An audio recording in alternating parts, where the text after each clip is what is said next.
দুনিয়ার মধ্যে যখন আল্লাহ তাআলা পাঠিয়েছেন তো দুনিয়ার মায়া ছেড়েই দিতে হবে। এখানে চিরদিন বসবাস করা যায় না, থাকাও যাবে না। যদি দুনিয়ায় থাকার জায়গা হতো তাহলে আল্লাহ তাআলার সবচেয়ে প্রিয় মানুষ ছিলেন নবী আলাইহিস সালাম, ওনারাই দুনিয়ায় থেকে যেতেন।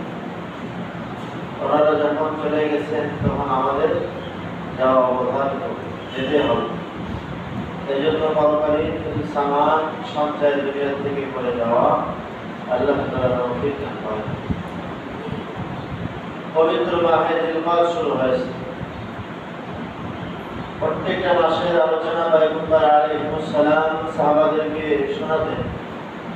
যখন যে মাস আসতো, যে মৌসুম আসতো, সেই মৌসুমের কিছু কথা, কিছু আমাল, কিছু ফাজায়েল, এটা বর্ণনা জরুরি। আসলে তো আমরা মুসলিম হিসাবে, মুসলমান হিসাবে আমাদের আরবি মাস, আরবি ক্যালেন্ডার, এটা আমাদের জানা জরুরি ছিল। আমাদের সামনে ইংরেজ ক্যালেন্ডার থাকার কারণে ওটা বেশি আমাদের মুখস্থ হয়। আজকে পবিত্র মাহে জিলহজের ৩ তারিখ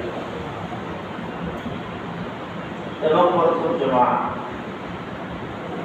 তো জিলহজ মাসে কিছু ফাজায়েল, কিছু করণীয়, কিছু বর্জনীয়, এ সম্পর্কে আজকে আলোচনা করব ইনশাআল্লাহ। জিলহজের শাব্দিক অর্থ হলো বিশ্রাম, স্থির হওয়া, থেমে যাওয়া। তারপরে জিলহজ মাসের আগে শাওয়াল ছিল, রমজান ছিল। রমজানের মধ্যে আমরা অনেক আমল করেছিলাম,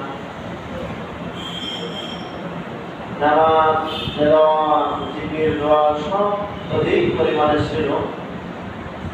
শাওয়াল মাস আসলে আবার কিছুটা কম ছিল।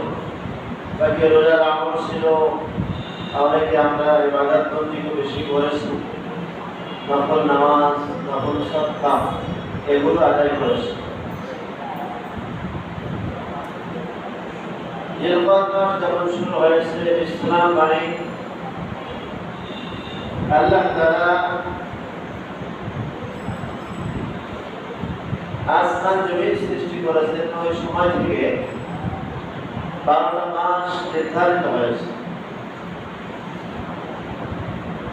12টা মাসের মধ্যে 4টা মাস আল্লাহ তাআলার কাছে সম্মান, যে মাসের মধ্যে যুদ্ধ বিগ্রহ করা